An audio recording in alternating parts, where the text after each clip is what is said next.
Cak, Cak, udah siap kau?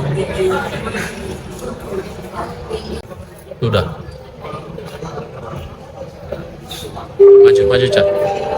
Sudah bersama Bapak dan Bapak juga dari Bawah.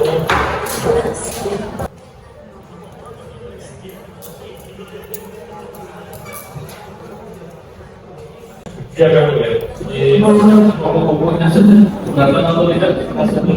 Tidak keberatan ya, Pak. Silakan.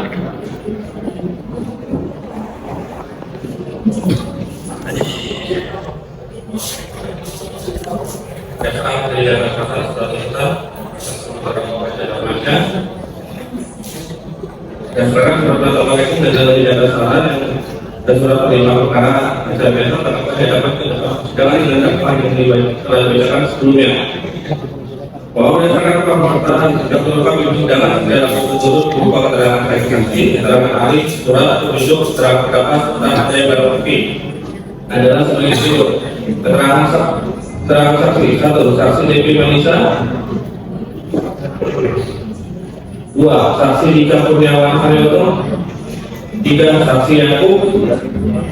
4. Saksi Amsori Biasuti. 5. Saksi Agus Biotono. 6. Saksi Topan Firmansa. Para saksi bahwa bukan di dalam persidangan telah menerangkan pada pokoknya termuat di dalam tuntutan. 7. Saksi Ahmad Iwan. 8. Saksi Mulyadi. 9. Saksi Dedi Isyaka dibacakan dalam persidangan pada pokoknya termuat di dalam surat tuntutan. Keterangan ahli Dr. Khairul Huda SHMH, alat bukti surat terlampir dalam surat tuntutan. Keterangan terdakwa terlampir dalam surat tuntutan.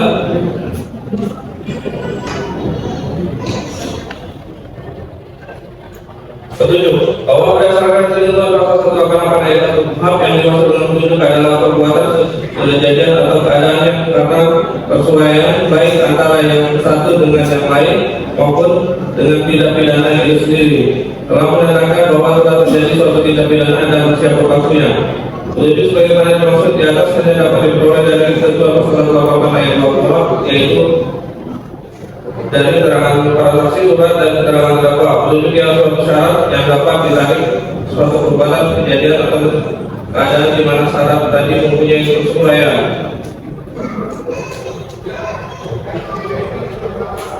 Bahwa dari hasil pemeriksaan sidang dan telah diperiksa alat bukti saksi, surat dan keterangan terdakwa serta barang bukti telah didapatkan petunjuk-petunjuk antara lain semuanya termuat dalam surat tuntutan. Barang bukti di dalam perkara ini, barang bukti yang diajukan yaitu poin 1 sampai dengan poin 28 dalam surat tuntutan. Barang bukti yang diajukan dalam persidangan ini telah disita secara sah menurut hukum karena itu dapat digunakan untuk memperkuat pembuktian. Ketua Majelis Hakim di depan persidangan telah memperlihatkan barang bukti tersebut kepada terdakwa dan saksi dan yang bersangkutan telah menggunakan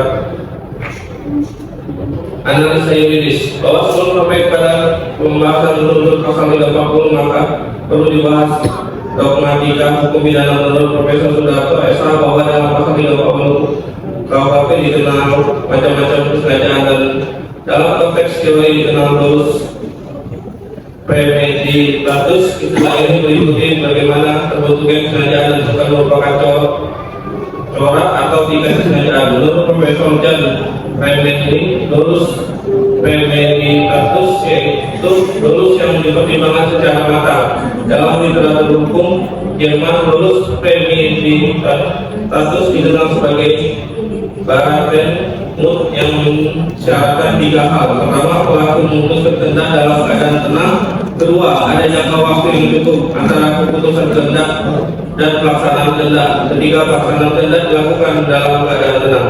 Bahwa perlu dipahami bahwa dalam surat dakwaan penuntut umum terhadap pembunuhan berencana motif selalu diuraikan, tetapi penguraian motif dalam dakwaan tersebut semata-mata untuk konstruksi perbuatan sebagai suatu rangkaian, sementara terhadap motif itu sendiri tidak perlu dibuktikan karena bukan merupakan unsur pasal secara eksplisit teknis tertentu dalam pasal aku.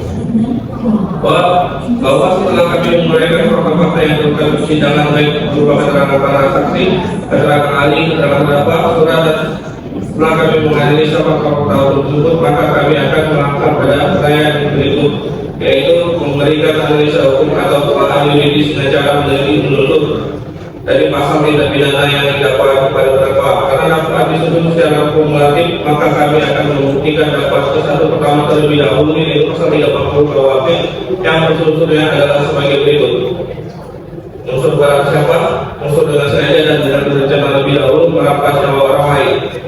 Unsur barang siapa, menurut SKS yang di dalam bukunya adalah hukum pidana dan penerapannya. Unsur barang siapa dalam hal ini mengandung pengertian setiap orang sebagai subjek yang melakukan tindak pidana. Yang dimaksud barang siapa dalam unsur ini mempunyai maksud orang atau manusia yang dapat menjadi subjek hukum, yaitu terhadap siapa saja yang terhadap orang tersebut telah didakwa melakukan suatu tindak pidana dan pada saat melakukan perbuatan tersebut yang bertanggung jawab menurut hukum.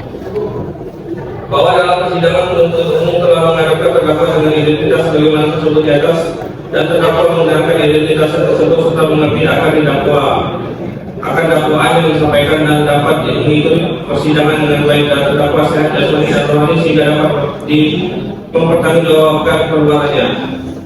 Bahwa dengan demikian unsur barang siapa telah terbukti. Lanjut. Unsur dengan sengaja dan dengan rencana terlebih dahulu merampas nyawa orang lain. Unsur dengan sengaja apabila di dalam rumusan delik ditentukan kata lurus sengaja offset, segera muncul sejumlah pertanyaan berkenaan dengan lawan itu, karena dan daya jawabnya. Satu dan lain karena dalam undang-undang atau kitab undang-undang hukum pidana KUHP pengertian ini tidak didefinisikan. Menurut Profesor Jantri, dalam lurus sebab terkandung dalam elemen kehendak dan pengetahuan. Tindakan dengan sengaja selalu bebas dan bebas. Dalam Memori Fatality, Menteri Kehadiran Suatu Kriminal Webbook tahun 1881, kita Undang-Undang Hukum Pidana tahun 1915, maka sengaja itu dengan sadar dari kehendak melakukan suatu kejahatan tertentu. Lalu menurut PPTV, Profesor Sarmufi Kartanegara SH mengatakan bahwa yang dimaksud dengan offset dikehendaki dan diketahui adalah seseorang yang melakukan suatu perbuatan dengan sengaja harus menghendaki perbuatan itu serta harus menyikapi atau mengetahui akan akibat dari perbuatan itu.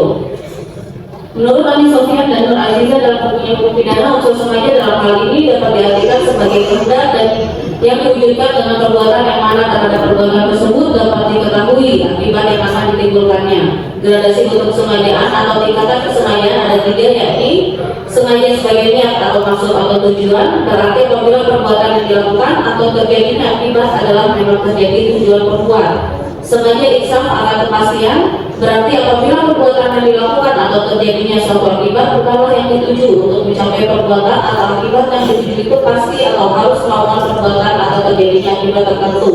Sengaja insaf atau akan kemungkinan atau dulu eventualis, berarti apabila dengan dilakukannya perbuatan atau terjadinya suatu akibat yang dituju itu, maka disadari adanya kemungkinan akan timbulnya akibat lain. Bahwa yang dimaksud dengan sengaja atau kesengajaan adalah menghendaki dan mengetahui, maksudnya adalah seseorang yang melakukan suatu perbuatan dengan sengaja itu haruslah menghendaki apa yang dia perbuat dan harus mengetahui pula apa yang dia perbuat tersebut beserta akibatnya. Unsur dengan berencana terlebih dahulu. Menurut Kasusilo dalam bukunya KUHP serta komentar-komentarnya lengkap dengan pasal demi pasal menjelaskan unsur direncanakan terlebih dahulu, maksudnya antara timbul maksud tentang memikirnya.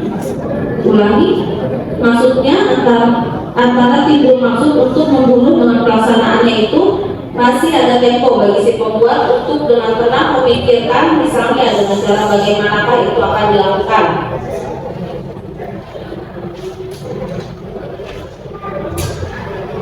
Menurut Profesor Dr. John Andi Hamzah, untuk menentukan unsur dengan rencana terlebih dahulu adalah adanya keadaan hati untuk melakukan pembunuhan, walaupun dengan keputusan hati untuk membunuh itu sangat dekat dengan pelaksanaan. Dalam keputusan Kongres 2 Desember 1940 nomor 293 mengatakan dengan berpikir tenang dan terlibat dengan tenang merupakan tertentu diterapkannya artikel 209 pasal atau pasal 340 KUHP. Menurut SR Siantuli dalam buku tindak pidana di KUHP berikut lainnya, inti dari rencana terlebih dahulu dipandang ada jika si penindak dalam suatu waktu yang cukup telah memikirkan serta menimbang dan kemudian menentukan waktu, tempat, cara atau alat dan lain sebagainya yang akan digunakan untuk pembunuhan tersebut. Kemudian hal tersebut dan juga telah terpikirkan oleh si pelaku bahwa akibat dari pembunuhan itu ataupun cara-cara lain sehingga orang lain tidak dengan mudah mengetahui bahwa dialah pembunuhnya. Lebih lanjut dalam frasa dengan rencana terlebih dahulu adalah perlu adanya suatu tenggang waktu pendek atau panjang dalam mana dilakukan pertimbangan dan pemikiran yang tenang. Unsur merampas nyawa orang lain, bahwa yang dimaksud dengan menghilangkan nyawa orang lain adalah merupakan maksud dari perbuatan yang dilakukan oleh pelaku, di mana perbuatan yang dilakukan pelaku tersebut benar-benar mengakibatkan hilangnya nyawa orang lain atau berupa kematian seseorang.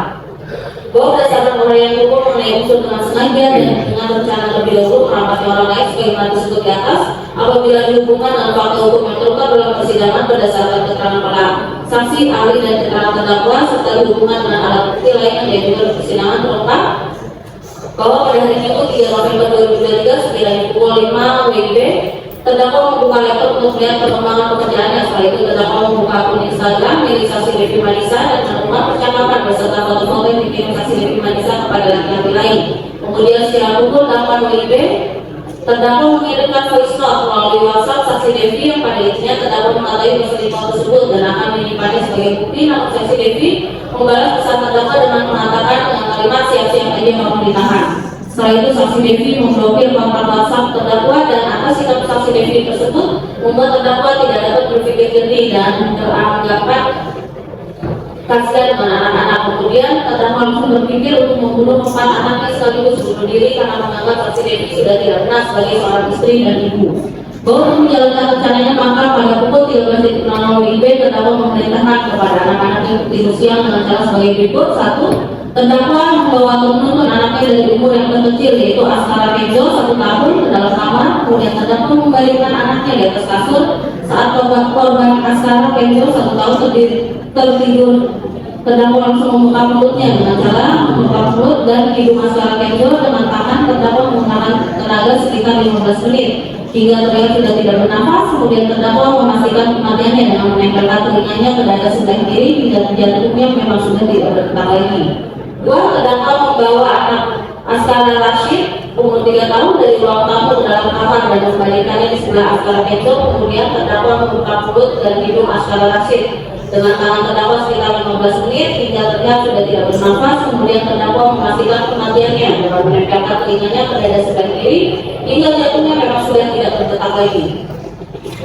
3. Terdakwa membawa anak Sofia Haira umur 4 tahun dari ruang tamu ke dalam kamar dan membaringkannya di sebelah kanan Askara Rashid. Kemudian terdakwa membuka mulut dan hidung Sofia Haira dengan tangan terdakwa sekitar 15 menit hingga terlihat sudah tidak bernafas. Kemudian terdakwa memastikan kematiannya dengan menempelkan telinganya ke dada sebelah kiri hingga jantungnya memang sudah tidak berdetak lagi. 4. Terdakwa membawa anak Fiona Audrey umur 6 tahun dari ruang tamu ke dalam kamar dan membaringkannya di sebelah kanan Sofia Haira. Kemudian terdakwa membuka mulut dan hidung Fiona Audrey dengan tangan terdakwa sekitar 15 menit hingga terlihat sudah tidak bernafas. Kemudian terdakwa memastikan kematiannya dengan menempelkan telinganya ke dada sebelah kiri hingga jantungnya memang sudah tidak berdetak lagi.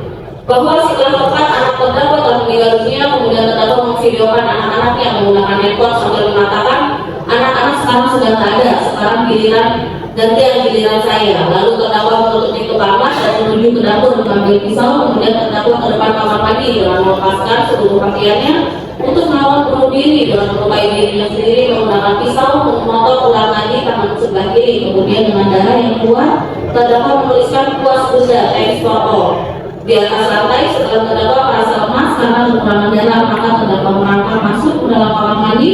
Kemudian pada malam harinya terdakwa yang sadar dan bisa berdiri berpindah ke dalam kamar anak-anak. Terdakwa lalu berbaring di sebelah jenazah Fiona Audrey di jalan tidur. Bahwa berdasarkan hasil visum rumah sakit Bayangkara tingkat 1 Puskesmas Polri diperoleh kesimpulan 1. Hasil visum Metropolitan nomor R/071/SKB/12 Romawi dari 2023 dari IKF perihal jenazah atas nama Fiona Audrey yang ditandatangani oleh Dr. Asri Pralega SPFM dan Dr. Farhan P. Paulo SPFM dokter spesialis forensik dan mediko legal di Rumah Sakit Bayangkara tingkat 1 Puskesmas Polri tanggal 20 Februari 2024 diperoleh kesimpulan setelah dilakukan pemeriksaan terhadap seorang jenazah anak perempuan berusia 6 tahun dalam kondisi pembusukan lanjut. Pada pemeriksaan ditemukan gambaran kekerasan tumpul pada rahang kanan dan bibir yang dikonfirmasi dengan pemeriksaan histopatologi forensik. Selanjutnya ditemukan organ-organ tubuh lunak dalam keadaan pembusukan dan gambaran pembekakan paru yang juga dikonfirmasi dengan pemeriksaan histopatologi forensik. Sebab mati anak ini adalah akibat kekerasan tumpul pada daerah rahang dan bibir yang akibat aliran nafas hingga mati lemas. Hasil pemeriksaan toksologi tidak ditemukan zat pestisida, alkohol, arsen atau cyanida, bahan kimia dan obat-obatan berbahaya. Perkiraan kematian 3-5 hari sebelum dilakukan pemeriksaan luar. Begitu juga dengan hasil visum terbentuk nomor F dari 072 dari SKB dari 12 Romawi dari 2023 dari UKM atas nama jenazah atas nama anak Sofia sebagaimana terakhir dalam surat tuntutan. Lalu yang nomor 3 hasil visum terbentuk nomor 3 nomor F dari 073 dari SKB dari 12 Romawi dari 2023 dari UKM atas nama perihal jenazah Arsya dengan isian sebagaimana terakhir dalam surat tuntutan. 4 hasil visum yang terbentuk nomor R dari 074 dari SKB dari 12 Romawi dari 2023 dari IKF perihal jenazah atas nama Aska sebagaimana terakhir dalam surat tuntutan bahwa demikian tersebut dengan sengaja dan dengan rencana terlebih dahulu merangsang orang lain mengarah memenuhi. Oleh karena semua unsur dari pasal 340 KUHP telah terpenuhi, maka kami akan membuktikan dakwaan kedua. Pertama yaitu pasal 44 ayat 1 Undang-Undang RI nomor 23 tahun 2004 tentang penghapusan kekerasan dalam rumah tangga yang unsur-unsurnya adalah sebagai berikut: unsur setiap orang dan unsur yang melakukan perbuatan kekerasan fisik dalam lingkup rumah tangga. Bahwa unsur setiap orang telah terlangsung dalam surat tuntutan. Dengan demikian unsur ini setiap orang telah terpenuhi, dan unsur yang melakukan perbuatan kekerasan fisik dalam lingkup rumah tangga bahwa secara yuridis yang dimaksud dalam kekerasan fisik adalah perbuatan yang mengakibatkan rasa sakit, jatuh atau luka berat. Sedangkan yang dimaksud dengan rasa sakit adalah suatu perasaan tidak enak seperti mencubit, melupa, memukul, menempelin dan sebagainya menurut kasus susilo. Berdasarkan susilo KUHP dan yang diasalnya bahwa dalam pasal 2 ayat 1 Undang-Undang nomor 23 tahun 2004 berbunyi lingkup rumah tangga dalam undang-undang itu meliputi A. Suami istri dan anak, B. Orang-orang yang mempunyai hubungan keluarga dengan orang sebagaimana dimaksud pada huruf A, tanggal hubungan darah, perkawinan, persetujuan, pemasuhan dan perwalian yang menetap dalam rumah tangga, dan atau C. Orang yang bekerja membantu rumah tangga dan menetap dalam rumah tangga tersebut dalam waktu tertentu berada dalam rumah tangga yang bersangkutan. Dari fakta yang terungkap dalam persidangan, di persidangan yang diperoleh dari keterangan para saksi ditinjau dan persesuaiannya dengan keterangan terdakwa surat angkat dari karya telah terbukti bahwa terdakwa hanya dan Mansha dan saksi Devi Manisha merupakan pasangan suami istri yang menikah secara siri pada tanggal 29 Agustus 2017 yang kemudian tinggal mengontrak di Jalan Kebagusan Raya dan rumah nomor 1A RT 4 RW 3 Kelurahan Jagakarsa, Kecamatan Jagakarsa, Jakarta Selatan.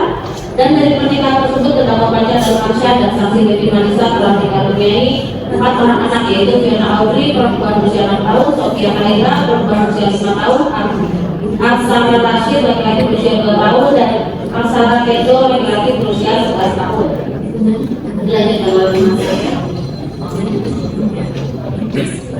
Bahwa pada hari Sabtu tanggal 2 Desember 2023 sekitar pukul 5.00 sudah melaksanakan sholat subuh, saksi Devi Manisha tertidur bersandar di tempat tidur, kemudian terdakwa menghampiri saksi Devi Manisha dan menyisir rambut saksi Devi.